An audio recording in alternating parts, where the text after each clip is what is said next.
Et alors, figurez-vous qu'hier, c'était l'anniversaire de Céline Dion. Elle a officialisé à cette occasion son grand retour sur scène avec une série de concerts à Paris, un choix qui dépasse le simple événement musical. Derrière cette annonce, il y a une transformation du spectacle vivant avec l'essor des résidences, la concurrence accrue entre grandes capitales pour accueillir ces shows qui sont de véritables méga événements. Et c'est ce que vous organisez, Arnaud Merseman. Bonjour. Bonjour Guillaume. Vous êtes président d'AEG Présence France. Peut-être quelques mots sur cette société. Oui, on est une multinationale de concerts américaine basée à Los Angeles qui organisons à la fois des concerts qui vont de groupes de Taylor Swift à Céline Dion, à Justin Bieber, aux Rolling Stones, etc. Des festivals, le plus connu Coachella dans le désert californien et en France Wheel of Green et Rock en Seine.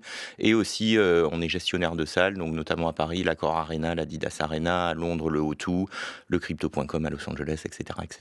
Ouais, pour donner des chiffres, l'Accor Arena, c'est 33 000 personnes, c'est la jauge la plus importante, on peut un peu la modifier. Alors, l'Accor Arena, non, c'est 15 000, c'est la Défense Arena qui fait 33 000 personnes. Oui, exactement. La Défense Arena et 33 000 personnes, c'est la salle couverte la plus importante de France. Oui, même d'Europe, c'est la plus grande salle couverte d'Europe, 33 000 personnes en jauge assise et plus de 40 000 personnes en jauge debout. Et alors c'est pour ça que vous avez, ou plutôt que Céline Dion a retenu Paris pour cette tournée. Oui, ça fait partie des plus grands équipements culturels européens, comme je vous le disais. Donc, en termes d'installation pour une résidence, c'était là où c'était le plus intéressant pour elle. Après, il y a un aspect affectif aussi. Céline Dion a une longue histoire avec la France. Il y a eu des dates annulées en 2023. Elle souhaitait revenir. Donc, c'est un peu un mélange des deux. Ouais. Mais c'est vrai que l'équipement culturel a beaucoup joué. Oui, parce qu'elle a des problèmes de santé. On écoute d'ailleurs le message qu'elle a adressé hier, qui a été déjà vu 4 millions de fois en France. Mais j'ai quelque chose de très important à vous dire. Ces dernières années, il n'y a pas eu une journée où je n'ai pas senti vos prières, votre support et bien sûr, votre amour. Même dans les moments les plus difficiles, vous étiez là. Vous m'avez aidé d'une façon inexplicable et je me sens vraiment chanceuse de pouvoir compter sur votre support. Vous me manquez beaucoup. Eh bien, tout cela me ramène à mon anniversaire. Alors cette année, je vais recevoir le meilleur cadeau de toute ma vie. Je vais avoir la chance d'aller vous voir et de pouvoir encore chanter pour vous à Paris à partir de cet automne au mois de septembre.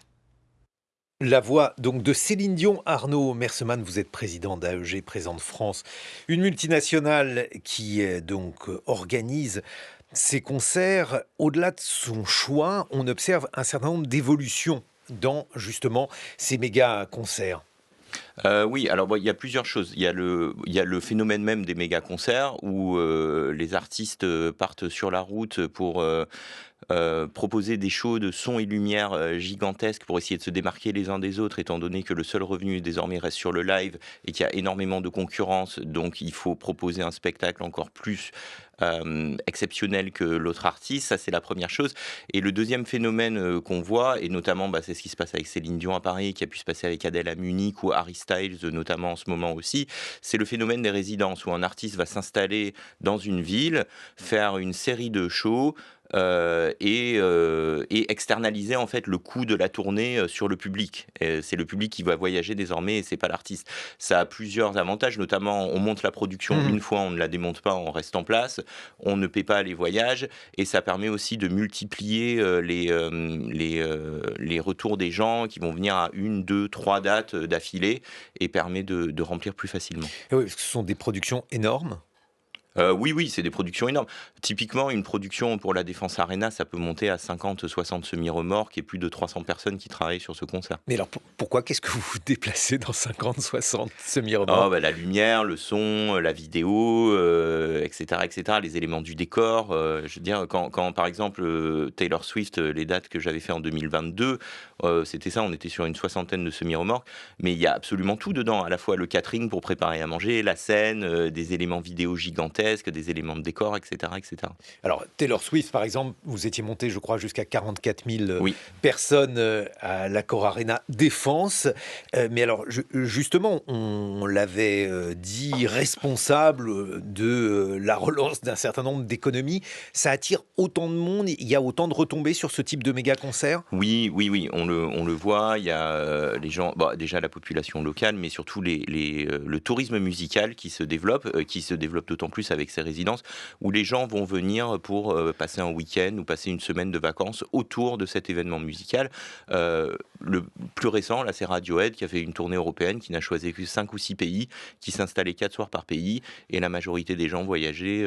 Personnellement, moi, je suis allé le voir à Copenhague, et j'en ai profité pour passer un week-end à Copenhague, et je sais que c'est quelque chose qui se reproduit un peu partout. Il y a énormément de groupes ou de chanteurs, chanteuses qui peuvent susciter de tels engouements. Je crois qu'on a un goût commun pour LCD Sound System, Oui. par exemple. Alors eux, donc groupe probablement plus discret, en tout cas, qui attire moins de personnes. Est-ce que là, ça peut susciter... Bien sûr, mais c'est ce qu'ils font LCD Sound System aux États-Unis, où c'est un territoire sur lequel ils ont un peu plus d'audience, fait sa résidence annuelle à New York City, dans une salle différente, parce que c'est son chez lui, à James Murphy, et il met une vingtaine de dates à New York City. Là, ils viennent d'en mettre 5-6 à Chicago, etc. C'est vraiment un phénomène qui se répercute un peu sur tous les niveaux de groupe, quoi. Alors, au niveau de l'argent, qu'est-ce que ça donne? Est-ce qu'on connaît d'ailleurs les places, le prix des places? Beaucoup de fébrilité dans l'équipe des matins pour le prix des places du concert de Céline Dion. Oui, on est de 80 € pour les places les moins chères, jusqu'à 270 € pour les places en bord de scène. L'économie de ces grands concerts, est-ce qu'elle suppose des bénéfices importants? Comment ça se passe? Alors, forcément, on y retrouve notre compte, sinon on ne le ferait pas. On n'est pas dans la philanthropie pure, mais c'est quand même beaucoup de risques à ce niveau-là. C'est des remplissages qui demandent à être proche du complet pour pouvoir arriver à bénéficier d'une marge, et on marge à très peu. On marge aux alentours de 2-3%, qui sont des marges assez ridicules. Donc c'est aussi un travail de volume, en fait, où il faut faire énormément de groupes pour pouvoir gagner sa vie. Ça veut dire que les cachets des artistes sont gigantesques? Oui, le cachet des artistes sont gigantesques, mais tout est lié, en fait. Comme je vous le disais, encore une fois, une production comme une Taylor Swift ou une Céline Dion, ça va être 300 personnes sur la route. C'est pas déjà l'artiste fixe les prix de place, c'est pas le producteur. Tout l'argent ne va pas dans la poche du producteur, contrairement à ce que je peux entendre, et tout l'argent ne va pas dans la poche de l'artiste non plus. Il y a tout un écosystème à maintenir autour, et qui est très coûteux. On parle il y a de la concurrence pour attirer les meilleurs techniciens. Il y a de la concurrence pour attirer les meilleurs set designers, etc. Donc tout ça, ça se paye, plus les voyages, etc. Donc les voyages, maintenant, on réduit ça avec ce phénomène de résidence, mais tout le reste quand même extrêmement cher. Et puis, bon, l'économie de la musique a beaucoup changé ces derniers temps. On ne vend quasiment plus de disques. Est-ce que ça veut dire que ces artistes, Taylor Swift, Céline Dion, que sais-je, gagnent de l'argent uniquement avec les concerts? Comment ça se passe? Alors, les très gros artistes gagnent encore de l'argent avec le streaming, ça c'est sûr. Il y a encore une catégorie d'artistes qui peuvent gagner leur vie grâce au streaming, mais ils sont une petite poignée. C'est vrai que la majorité des musiciens gagnent leur vie sur la tournée, sur le merchandising. Et donc c'est pour ça que c'est particulièrement important d'avoir cela. Est-ce que ça veut dire aussi que c'est compliqué pour les autres, les petits artistes? Comment gagnent-ils? Vous travaillez également sur beaucoup de festivals. Est-ce qu'un festival, par exemple, ça aide des artistes de moindre renommée à vivre? C'est le but, oui, c'est de faire découvrir, en attirant pour voir des têtes d'affiche, et de faire découvrir des plus petits groupes. Souvent, moi, j'ai l'occasion de me faire plaisir à programmer des stars montantes.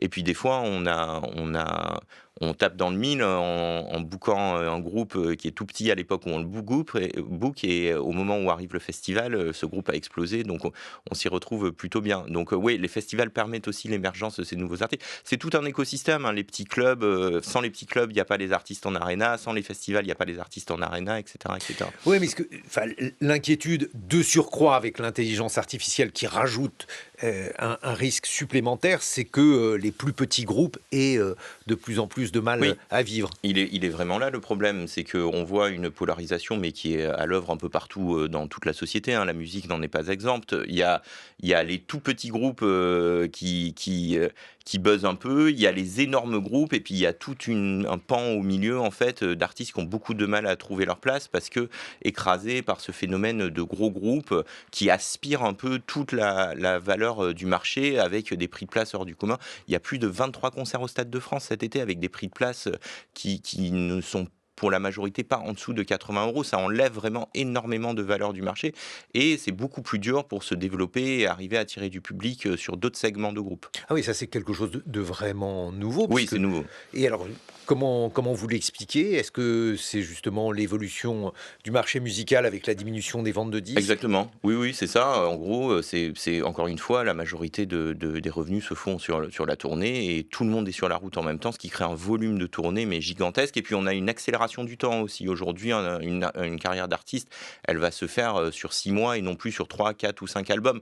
Donc il y a toujours des nouveaux groupes qui arrivent, qui explosent et qui se basent sur la tournée pour gagner leur vie. Donc on a un volume quand même sans précédent. C'est marrant parce que moi je voyais aussi des vieux groupes Ah mais ça continue bien qui entendu. continuaient, Bien entendu. et Céline Dion qui est immortelle bien entendu. Immortelle. Merci beaucoup Arnaud Mersemann d'avoir été avec nous ce matin. Je rappelle que vous êtes président d'AEG Presence France.